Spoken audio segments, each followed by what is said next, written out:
آج کا سبق یا آج کی اصلاحی بات نمبر 86۔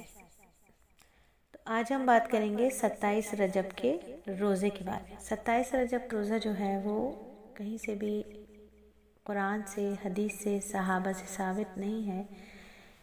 شیخ الاسلام مفتی محمد تقی عثمانی دامت برکاتہم فرماتے ہیں کہ بعض لوگ 27 رجب کے روزے کو بڑا فضیلت والا سمجھتے ہیں، جیسے کہ عاشور اور عرفہ کا روزہ فضیلت والا ہے۔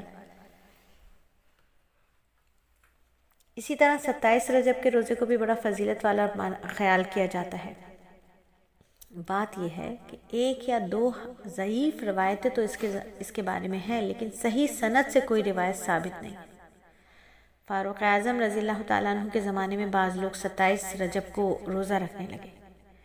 جب حضرت فاروق اعظم کو پتہ چلا کہ 27 رجب کا اہتمام کے ساتھ لوگ روزہ رکھ رہے ہیں، اور چونکہ ان کے یہاں دین سے ذرا بھی ادھر ادھر ہونا ممکن نہیں تھا، تو وہ فوراً گھر سے نکل پڑے اور ایک ایک شخص کو جا کر زبردستی فرماتے کہ یہ تم میرے سامنے کھانا کھاؤ اور اس بات کا ثبوت دو کہ تمہارا روزہ نہیں۔ باقاعدہ اہتمام کر کے لوگوں کو کھانا کھلواتے تاکہ لوگوں کو یہ خیال نہ ہو کہ آج کا روزہ زیادہ فضیلت کا ہے، بلکہ جیسے اور دنوں میں نفل روزے رکھے جا سکتے ہیں، اس دن بھی نفل روزہ رکھا جا سکتا ہے، دونوں میں کوئی فرق نہیں۔ آپ نے یہ اہتمام اس لیے فرمایا تھا کہ بدعت کا سد باب ہو اور دین کے اندر اپنی طرف سے زیادتی نہ ہو۔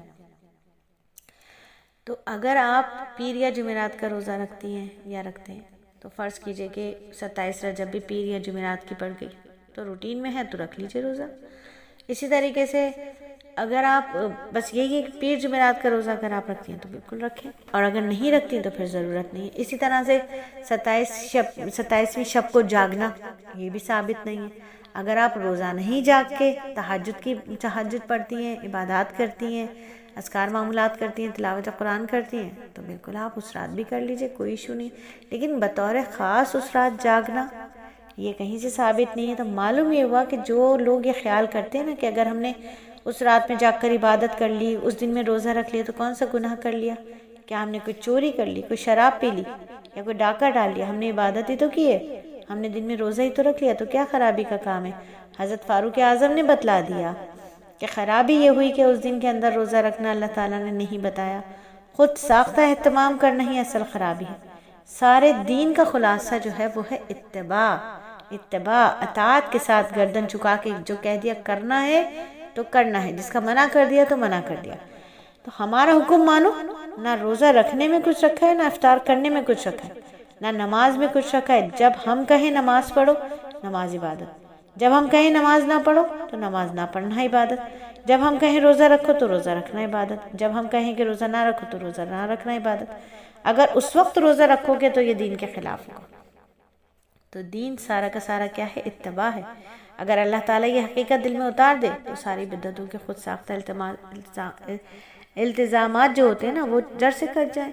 تو بدعت گمراہی اور گمراہی جہنم میں لے جاتی ہے۔ بدعتی کا سب سے بڑا نقصان یہ ہوتا ہے کہ وہ دین میں بڑھاوا کر رہا ہوتا ہے اور سمجھتا ہے یہ ثواب کا کام ہے۔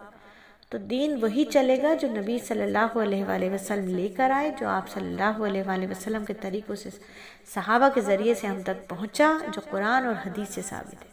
اس کے علاوہ دین نہیں چلے گا۔ اس کی مثال بالکل ایسے ہی ہے کہ کوئی شخص کہے جی مجھے قائد اعظم سے بہت محبت ہے اور میں تو اب نوٹ پر 2 تصویریں قائد اعظم کی لگاؤں گا۔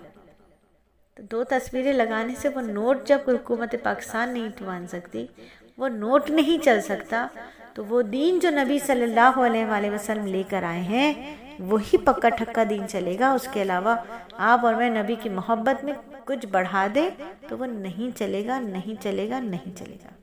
بدعت سے اللہ رب العزت ہم سب کی حفاظت فرمائے کہ بدعت گمراہی اور گمراہی جہنم میں لے جاتی ہے۔ اور بدعت تو ایسے سمجھ لیں کہ یہ ایسا پودا ہے جو بچے دیتا ہے۔